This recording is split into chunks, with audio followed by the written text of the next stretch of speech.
Hi friends, welcome to my channel. இன்னைக்கு நம்ம பார்க்க போறது ஒரு ஈவினிங் ஸ்நாக் உளுந்து கொழுக்கட்டை.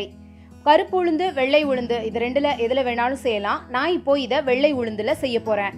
இது குழந்தைங்களுக்கு மிகவும் பிடித்தமான உணவு, உடலுக்கு ஆரோக்கியமானது, முக்கியமா எலும்புகளுக்கு வலுவூட்டக்கூடியது. இப்போ இந்த உளுந்து கொழுக்கட்டைய எப்படி செய்யலாம் அப்படிங்கறத நம்ம பார்ப்போம். உளுந்து கொழுக்கட்டைக்கு உளுந்தம்பருப்பை இந்த மாதிரி தண்ணியில் ஒரு 45 மினிட்ஸ் ஊற வச்சுக்கோங்க. ஊற வச்ச உளுந்தம்பருப்பு இந்த மாதிரி தான் இருக்கும். இப்போ இதை நீங்கள் அரைக்கிறதுக்கு யூஸ் பண்ணலாம்.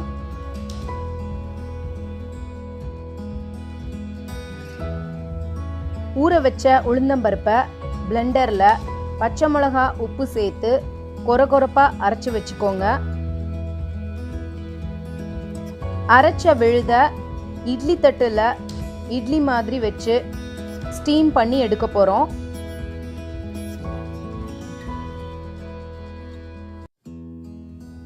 மேல் மாவுக்கு அரிசி மாவு, தண்ணி, பால், கொஞ்சம் எண்ணெய் எடுத்துக்கோங்க. 1 டம்ளர் மாவுக்கு 1 டம்ளர் தண்ணி அப்படிங்கிற ரேஷியோவில் அடுப்பில் கொஞ்சம் பால், ஒரு சொட்டு எண்ணெய் சேர்த்து தண்ணி கொதிச்சதுக்கு அப்புறமா அதை கீழே இறக்கி மாவை போட்டு அதில் கிண்டிடுங்க. நம்ம கிண்டின மேல் மாவை இந்த மாதிரி ஒரு வெள்ளை காட்டன் துணியில் சுற்றி வச்சுக்கோங்க. அப்போதான் மாவு காயாமல் இருக்கும். இப்போ உளுந்தம்பருப்பு நல்லா வெந்துருச்சு. அதை ஒரு பாத்திரத்தில் எடுத்து அதில் கடுகு, உளுத்தம்பருப்பு, கருவேப்பிலை தாளித்து அதை அதில் சேர்த்து அதை நல்லா அதோட கலந்து உதுத்து வச்சுக்கோங்க.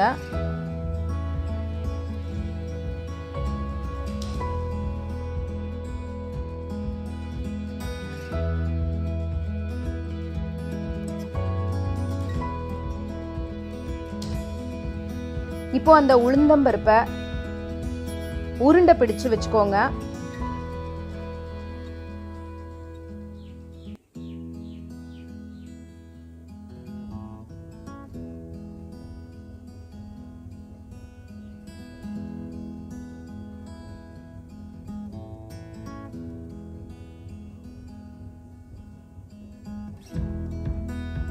இந்த மாதிரி ரவுண்ட் ஷேப்பில் பிடிச்சி வச்சுக்கோங்க. இந்த மாதிரி உளுந்தம்பருப்பை ஃபுல்லாக உருண்டையாக பிடிச்சி வச்சுக்கோங்க. மேல் மாவை கொஞ்சமாக கையில் எடுத்து அதில் மேலே கொஞ்சம் எண்ணெய் தடவி அதை வட்டமாக தட்டிக்கோங்க.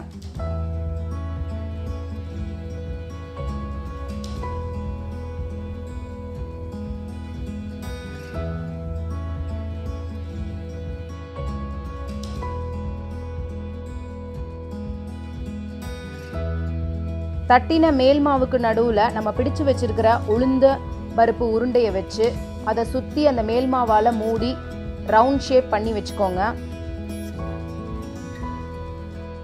இப்போ நம்ம எல்லா கொழுக்கட்டையும் அந்த மாதிரி செஞ்சு வச்சுட்டு அதை இட்லி தட்டில் ஆவியில் வேக வச்சு எடுக்க போகிறோம்.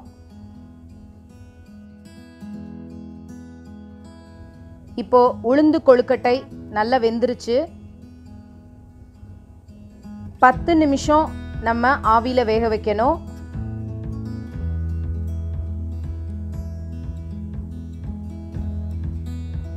இப்போ பாருங்க, உள்ள உளுந்தம்பருப்பு, வெளியில மேல் மாவு ரெண்டுமே நல்லா வெந்துருச்சு.